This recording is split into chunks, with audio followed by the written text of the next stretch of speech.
자비로운 아버지 하나님, 이 아름다운 안식일 아침 저희가 주님을 예배하러 모였사오니 이곳에 강림하셔서 저희의 기도와 찬양과 경배를 받아 주시옵소서. 오늘도 저희가 주의 말씀을 기다리오니 주여 우리에게 말씀해 주셔서 이 말씀이 어둡고 어지러운 세상에서 우리 발에 등불이 되게 해 주시옵소서. 이제 저희가 예배를 시작하오니 모든 순서를 통하여 오직 아버지 홀로 영광받아 주시옵시기를 예수 그리스도의 이름으로 기원하옵나이다. 아멘. 교동문 781장 성도의 부활. 진실로 진실로 너희에게 이르노니 죽은 자들이 하나님의 아들의 음성을 들을 때가 오나니 곧 이때라. 듣는 자는 살아나리라. 아버지께서 자기 속에 생명이 있음같이 아들에게도 생명을 주어 그 속에 있게 하셨고 또 인자됨으로 말미암아 심판하는 권한을 주셨느니라. 이를 놀랍게 여기지 말라. 무덤 속에 있는 자가 다 그의 음성을 들을 때가 오나니 선한 일을 행한 자는 생명의 부활로 악한 일을 행한 자는 심판의 부활로 나오리라. 예수께서 이르시되 나는 부활이요 생명이니 나를 믿는 자는 죽어도 살겠고 무릇 살아서 나를 믿는 자는 영원히 죽지 아니하리니 이것을 내가 믿느냐. 내가 그리스도와 그 부활의 권능과 그 고난의 참여함을 알고자 하여 그의 죽으심을 본받아 어떻게 해서든지 죽은 자 가운데서 부활에 이르려 하노니 내가 이미 얻었다 함도 아니요 온전히 이루었다 함도 아니라 오직 내가 그리스도 예수께 잡힌 바 된 그것을 잡으려고 달려가노라.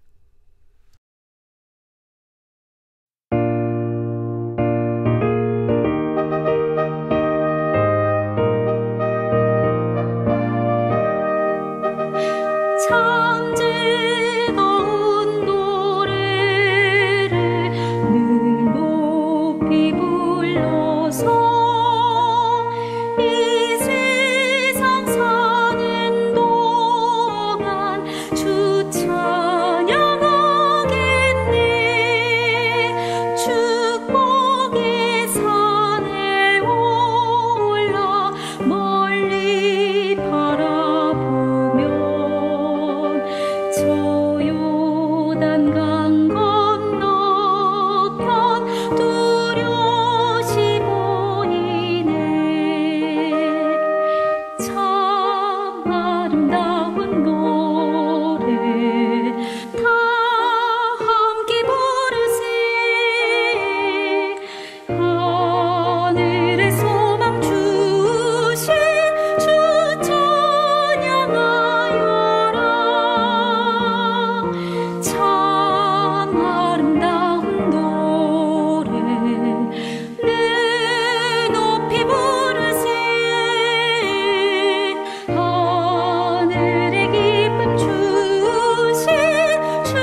고통을 당할 때도 함께 계심을 믿노라. 이 믿음 더욱 굳세라. 주가 지켜주신다. 어두운 밤에도 주의 밝은 빛 인도하여 주신다.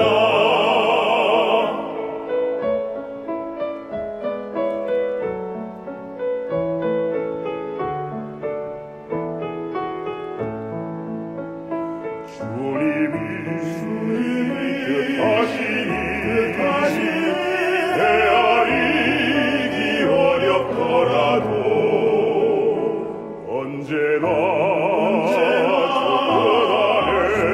안에 내가 있음을 아노라. 사랑과 말씀들이 나를 더욱 새롭게 하니 때로는 넘어져도 세우신 이를 믿노라. 이 믿음 더욱 굳세라. 주가 지켜주신다. 어두운 밤에도 주의 밝은 빛 인도하여 주신다. 여기에 모인 우리 사랑받는 주의 자녀라. 주께서 뜻하신 바 우리 통해 펼치신다. 이 믿음 더욱 굳세라. 주가 지켜주신다. 어두운 밤에도 주의 밝은 빛 인도하여 주신다. 주의 뜻 이루어질 때까지 믿음 더욱 굳세라.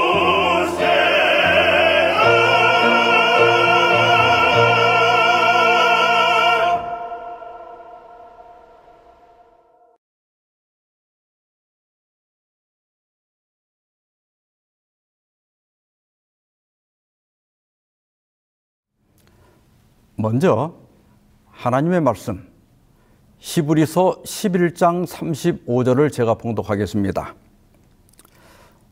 여자들은 자기의 죽은 자들을 부활로 받아들이기도 하며 또 어떤 이들은 더 좋은 부활을 얻고자 하여 심한 고문을 받되 구차히 풀려나기를 원하지 아니하였으며. 이번 기회는 히브리서 11장의 믿음의 사람들을 살펴보고 있습니다. 가급적이면 유명한 분들보다는 덜 알려진 분들을 살펴보고 있는데요. 오늘은 네 번째 시간으로 더 좋은 부활을 얻고자 함이라, 이런 제목으로 말씀을 드리고자 합니다. 채널 A에 미사고라고 하는 프로그램을 아십니까? 저는 이번에 처음 알았습니다만 언젠가 말하고 싶지만 그냥 묻어두고 있는 세 마디. 미안합니다. 사랑합니다. 고맙습니다. 이 세 단어의 첫 자를 딴 거랍니다. 2015년에 방영했던 프로그램인데요. 2016년 12월에 개국 5주년 특집으로 3주 동안 방영을 했습니다. 첫 방송에 하늘에서 돌아온 내 남편이라는 제목으로 방송인 박슬기 씨의 어머니가 출연했습니다. 예고편에 보면 방송인 박슬기 어머니 16년 전 하늘로 떠난 남편과 재회하다, 이렇게 되어 있습니다. 죽은 사람을 다시 만나? 강신술인가? 하는 생각이 들었습니다. 기사를 읽어보니까 박슬기 씨가 결혼을 하고 보니 16년 전에 남편을 여의고 혼자 살아온 엄마 생각이 나서 미사고에 특별 의뢰를 했다고 합니다. 슬기 씨 아버지는 만 2년 동안 폐암을 앓다 돌아가셨다고 합니다. 어머니는 딱 떠나고 나니까 아들 셋하고 자신만 남았다면서 좋은 기억이 없다니까 빈말이라도 나한테 미안하다 고마웠다 그런 말을 한마디를 안 했다니까 어떻게 그렇게 미안하다 고맙다 사랑한다 이런 말 한마디도 안 하고 가는 사람이 있어 그러는 겁니다.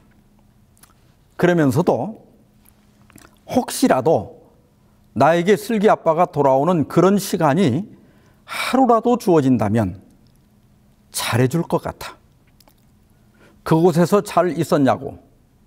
그리고 그냥 한번 안아보고 싶고 맛있는 것도 해주고 싶고 좋아했던 음식도 해주고 싶다고 했습니다. 미사고 제작진은 인물 데이터베이스 조사와 제보를 통해서 외모나 성격, 목소리 등이 가장 닮은 한 사람을 선택했습니다. 분장을 마치고 집에 찾아가서 슬기 엄마 나왔어 하며 들어섭니다.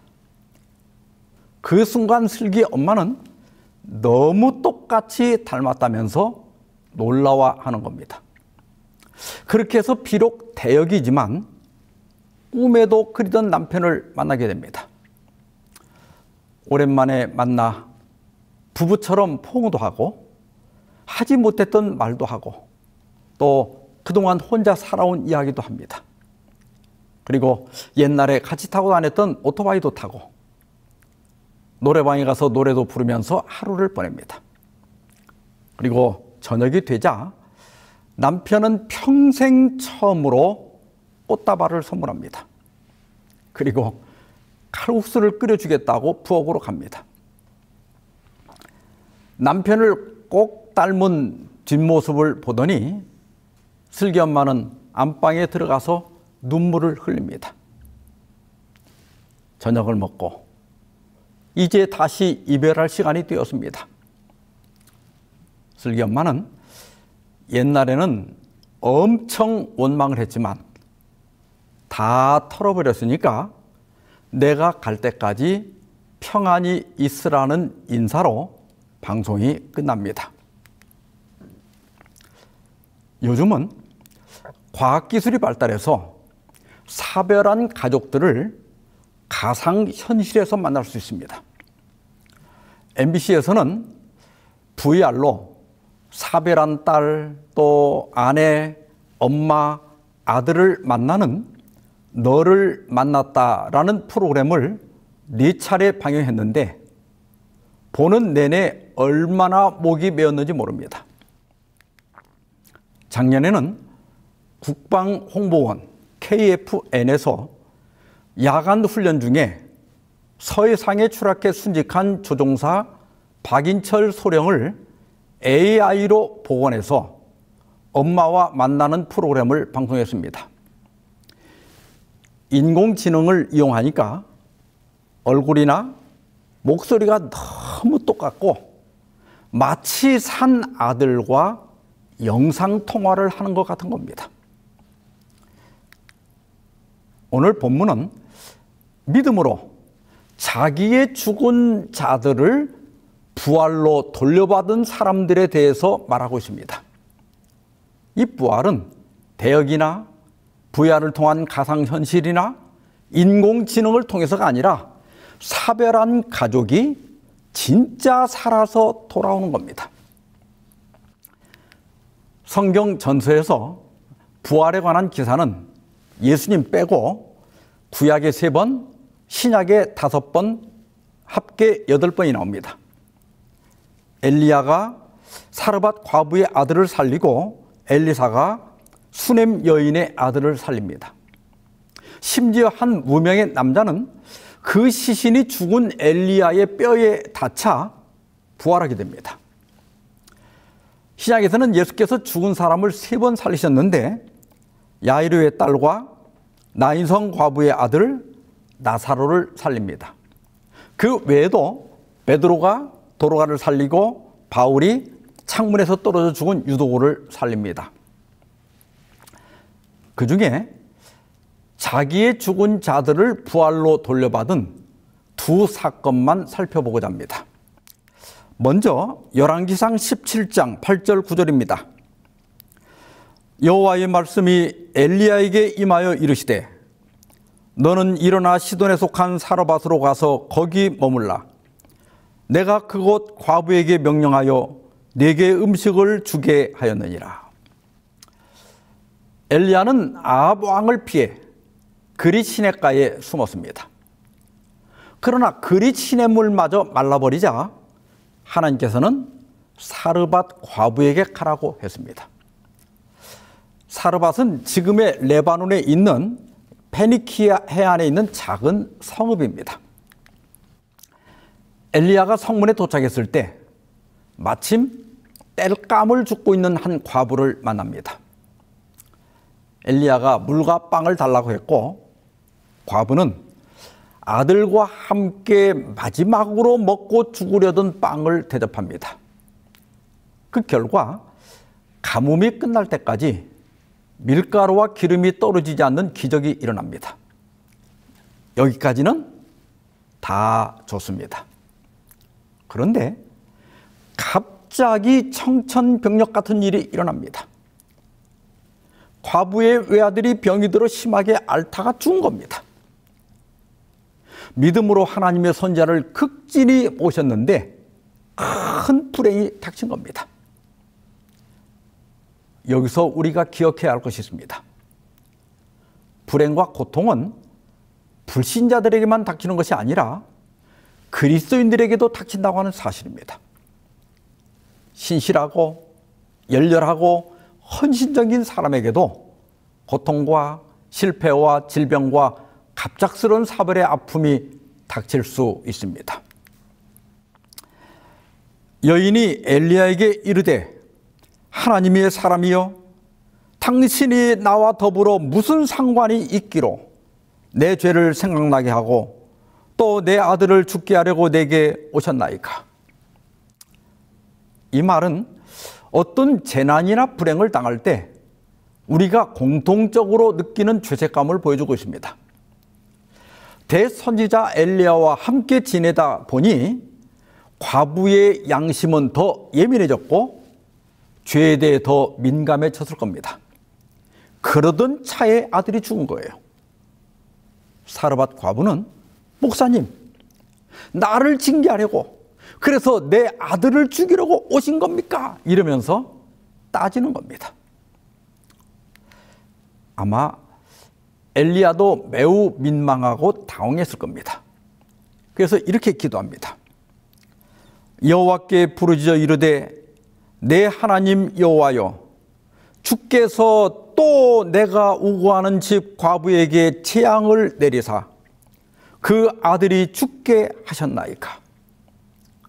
여기 또는 그 전에 어떤 재앙이 있었다는 게 아니고 아합의 죄 때문에 온 나라에 가뭄이 든 것은 이해하는데 아니 나를 극진히 대접한 이 과부에게까지 재앙을 내려서 그 아들을 죽게 하셨습니까? 이런 뜻입니다. 이 권경에서 엘리야가 유일하게 할 수 있는 것은 기도였습니다. 엘리야는 죽은 아이 위에 엎드려 3번이나 같은 기도를 드립니다. 시편 116편 1절 2절입니다. 여호와께서 내 음성과 내 기도를 들으심으로 내가 그를 사랑하는도다. 그의 귀를 내게 기울이셨으므로 내가 평생에 기도하리로다. 여기 들으심으로는 시제가 미완료입니다. 그래서 더 정확한 번역은 듣고 기심으로입니다. 하나님은 지금도 기도를 듣고 계신다는 겁니다. 이것은 시편 기자가 거듭거듭 기도의 응답을 경험했다는 의미입니다. 그래서 그는 내가 평생에 기도하리라고 간증하고 있습니다. 곤란한 상황에서 기도할 수 있는 것은 우리의 특권입니다. 우리의 기도가 항상 우리가 바라는 대로 응답되는 건 아니지만, 그러나 하나님이 듣지 않으시는 기도는 없습니다.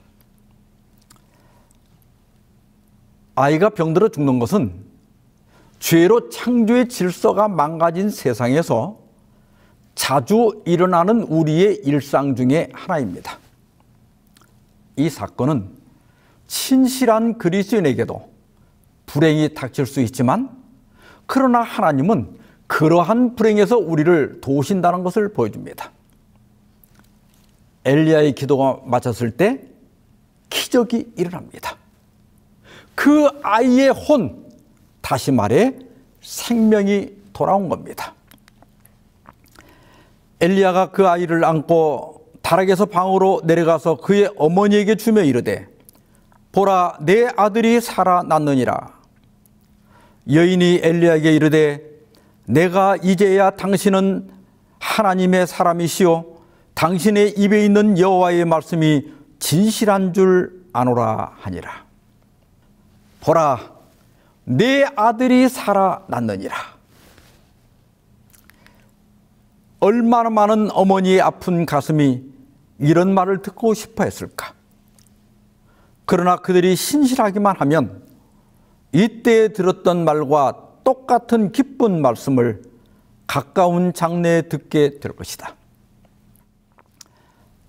저는 자녀들을 사별한 몇 분을 알고 있습니다.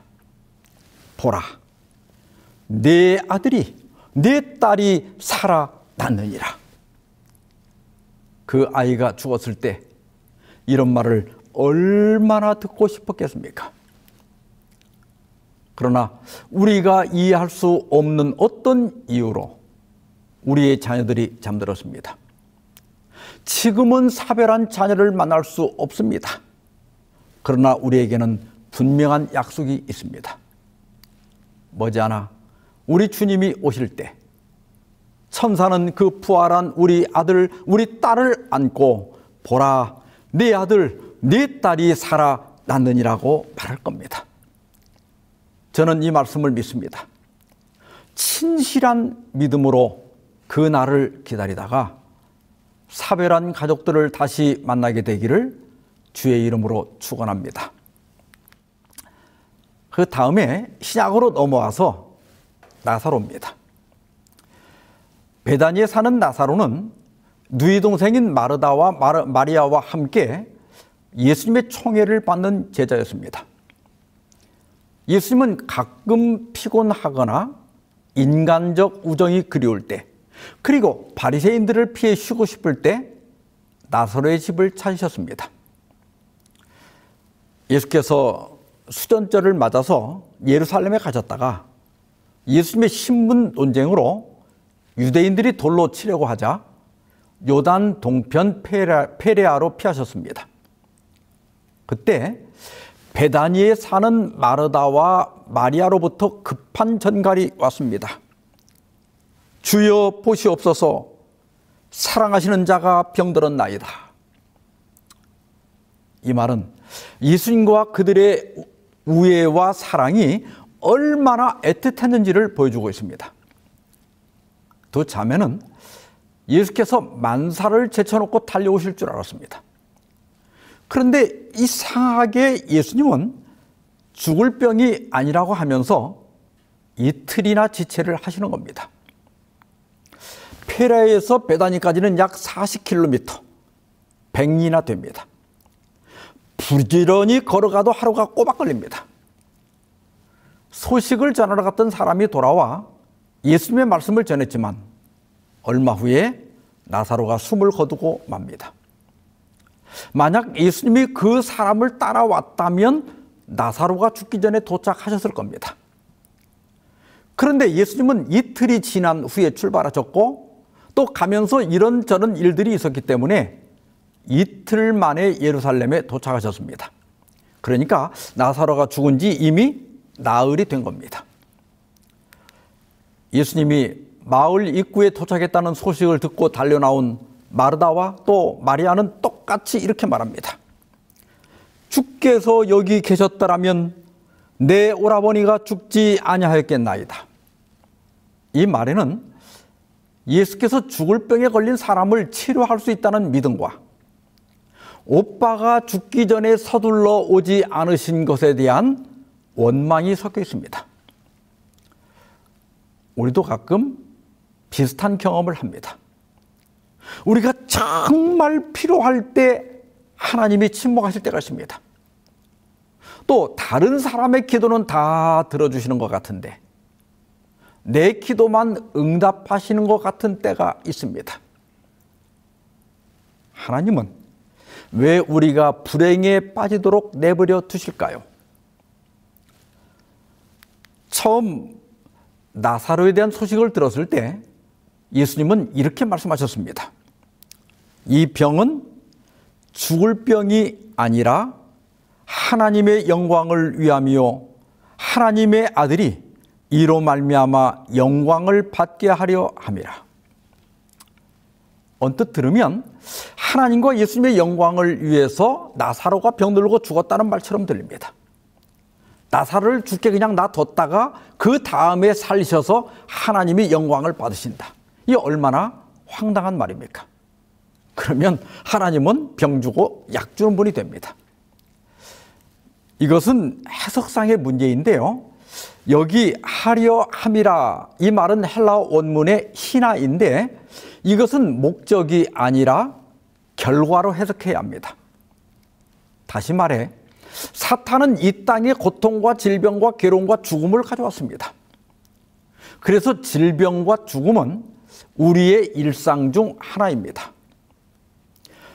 예수님이 하시는 일은 이러한 불행 가운데서 우리를 구원하심으로 하나님께서 하시는 일을 나타내고 이로 말미암아 하나님과 예수님이 영광을 받게 된다는 말씀입니다.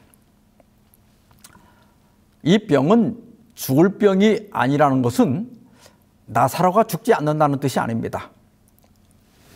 죽었다가 다시 살아날 병이라는 뜻입니다. 왜냐하면 예수께서 얼마든지 그를 다시 살릴 수 있기 때문입니다. 예수께서 그가 우는 것과 또 함께 온 유대인들이 우는 것을 보시고 심령의 비통이 여기시고 불쌍히 여기사 이르시되 그를 어디 두었느냐 이르되 주여 와서 보옵소서 하니 예수께서 눈물을 흘리시더라. 여기 엄청난 말씀이 있습니다. 예수께서 눈물을 흘리시더라. 예수님은 우리를 단지 불쌍히 여기시는 것이 아니라 우리의 슬픔에 동참하는 분이십니다. 시대의 소망에 이런 말씀이 있습니다. 하나님의 아들이셨지만 그는 인성을 쓰셨으며 따라서 인간의 슬픔에 감응되셨다. 그의 부드럽고 불쌍히 여기는 마음은 언제나 고통받는 자에게 동정을 느꼈다. 그는 우는 자들과 같이 우시고 기뻐하는 자들과 같이 기뻐하신다. 우리가 슬픔을 당할 때 결코 혼자 있지 않다는 것을 기억하시기 바랍니다. 우리가 괴로워하고 고통하는 것은 결코 주님의 뜻이 아닙니다. 죄가 이 땅에 슬픔과 불행을 가져왔지만 예수님은 우리와 함께 눈물을 흘리시고 그러한 슬픔에서 우리를 구해내시는 분이십니다. 결국 나사로는 어떻게 됩니까? 이 말씀을 하시고 큰 소리로 나사로야 나오라 부르시니 죽은 자가 수족을 배로 동인 채 나오는데 그 얼굴은 수건에 쌓였더라. 예수께서 이르시되 풀어놓아 다니게 하라 하시니라. 이렇게 해서 나사로의 이야기는 해피엔딩으로 끝나게 됩니다. 그러나 여러분, 나사로의 이야기는 영원한 해피엔딩이었을까요? 아닙니다. 나사로는 분명 부활했지만 그러나 나이 들어 다시 죽었습니다. 사르밧 과부와 수넴 여인의 아들들, 야이르의 딸, 나인성의 과부의 아들 도로가, 유두고, 이들도 다 결국은 다시 죽음을 맛봐야 했습니다. 오늘 본문은 이들의 부활을 말한 후에 이러한 부활에 참여하지 못한 사람들에 대해서 말합니다. 또 어떤 이들은 더 좋은 부활을 얻고자 하여 심한 고문을 받되 구차히 풀려나기를 원하지 아니하였으며, 성경에 기록된 8명의 부활은 분명 좋은 부활이었습니다. 그러나 그들은 다시 죽을 수밖에 없었습니다. 여기 더 좋은 부활을 갈망한 어떤 이들이 있습니다. 그들은 다시는 죽지 않고 다시는 썩지 않을 영생의 부활을 바란 겁니다. 그래서 심한 고문을 받으면서도 굳이 풀려나기를 바라지 않았다는 겁니다. 찬미가 153장에 주님께 영광이라는 찬미가 있습니다.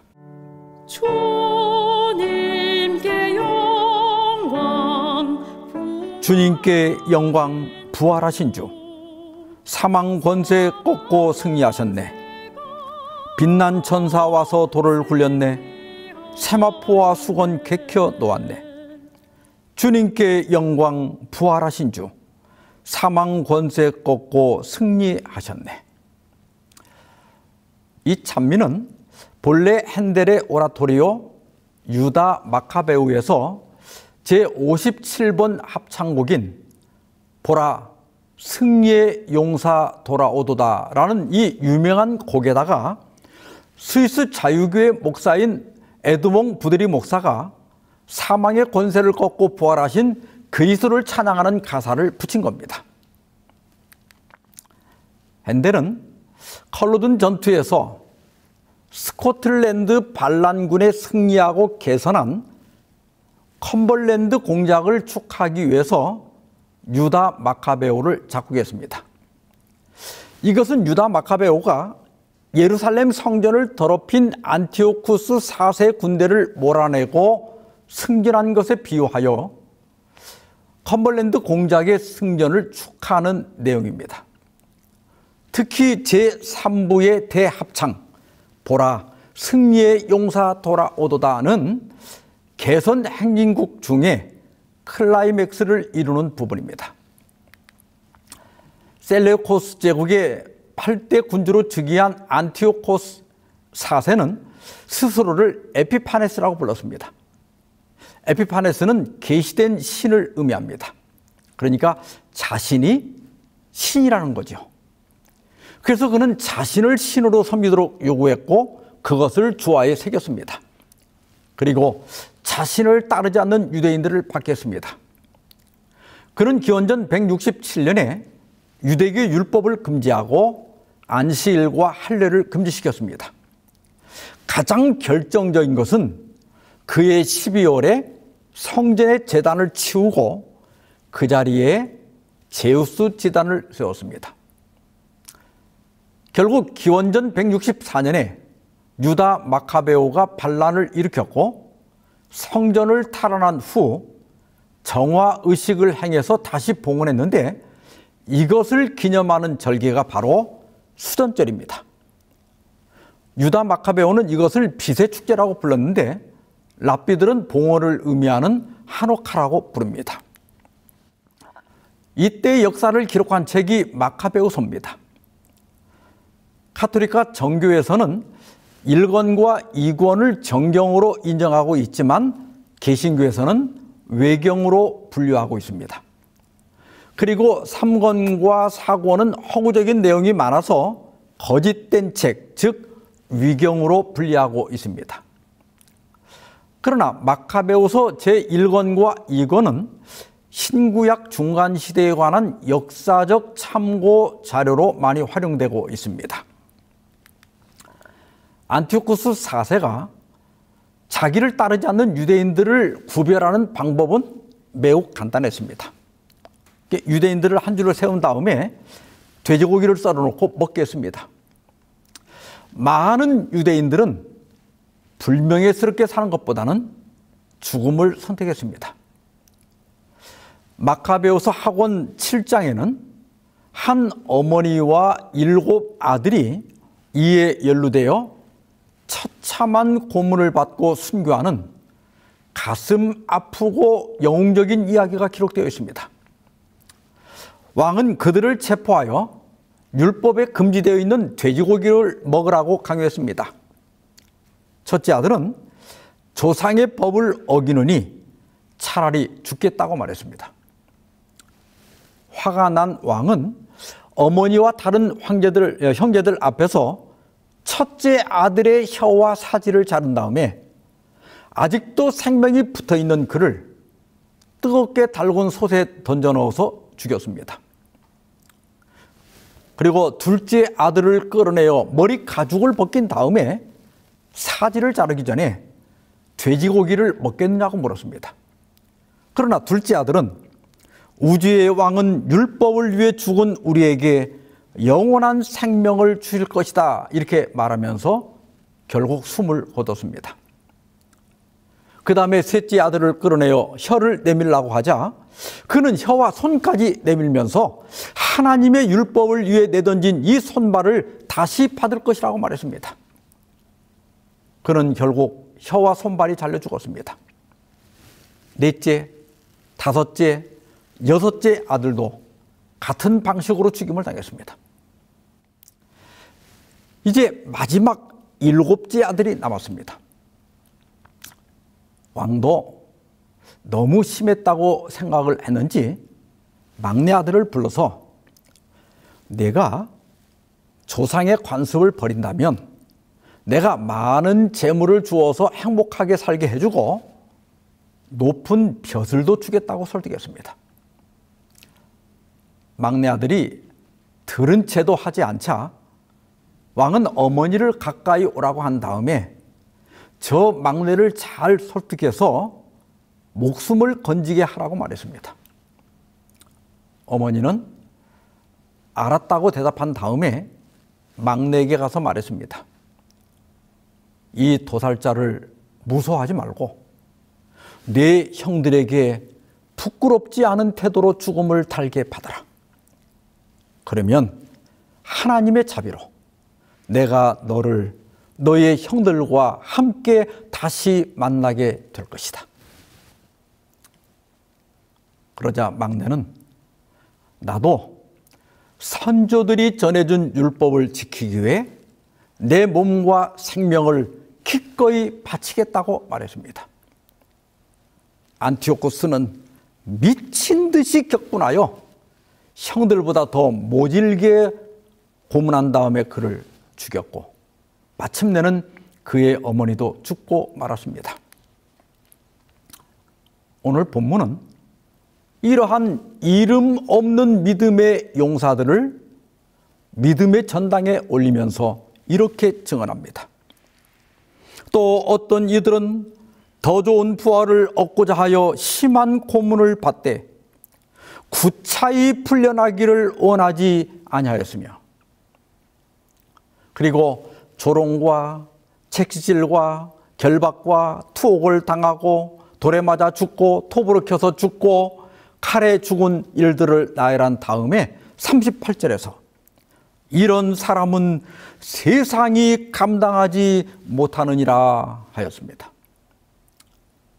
영어 신국제역에서는 세상은 그들에게 아무런 가치가 없었다고 번역했습니다.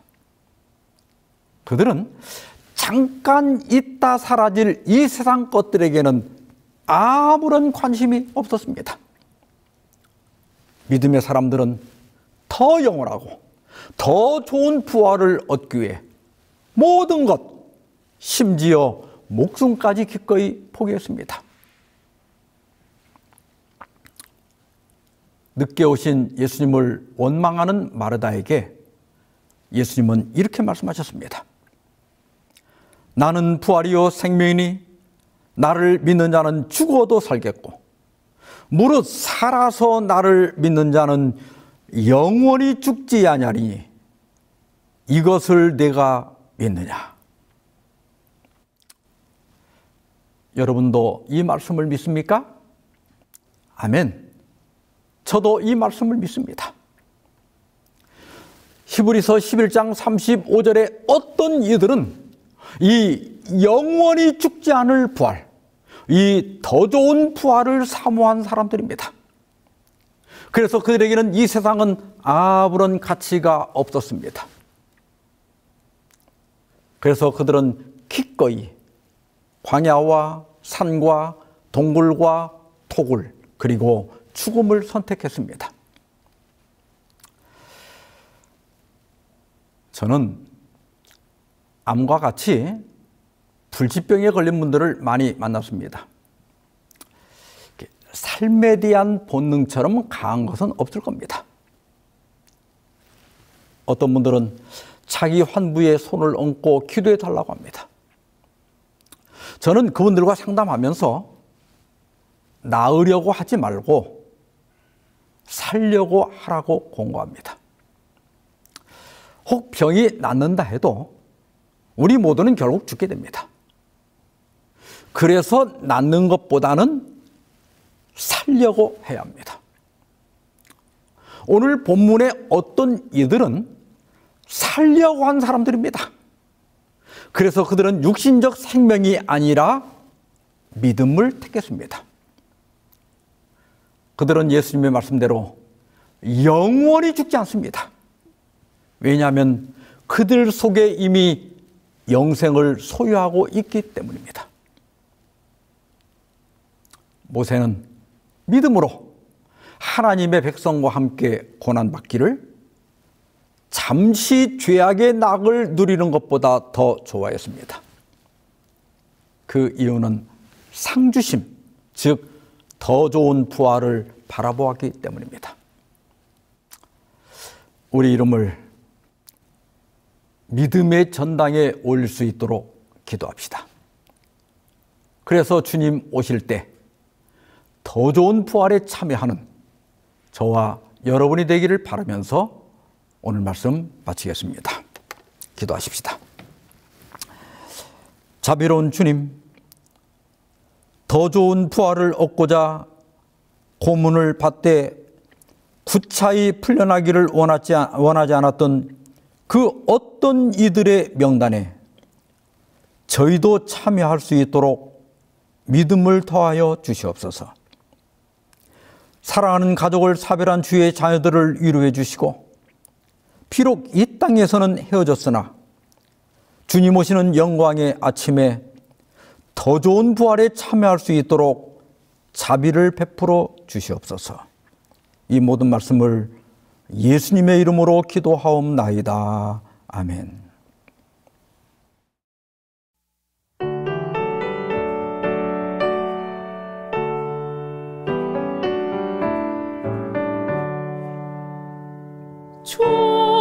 주님께 영광 부활하신 주 사망 권세 꺾고 승리하셨네.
생명의 구주 영접하오니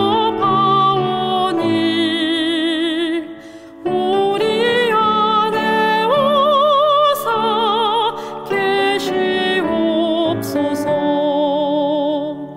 한량없는 사랑 베풀어주시고 요단 건너 본향 가게 하소서. 주님께 영광 부활하신 주 사망 권세 꺾고 승리하셨네.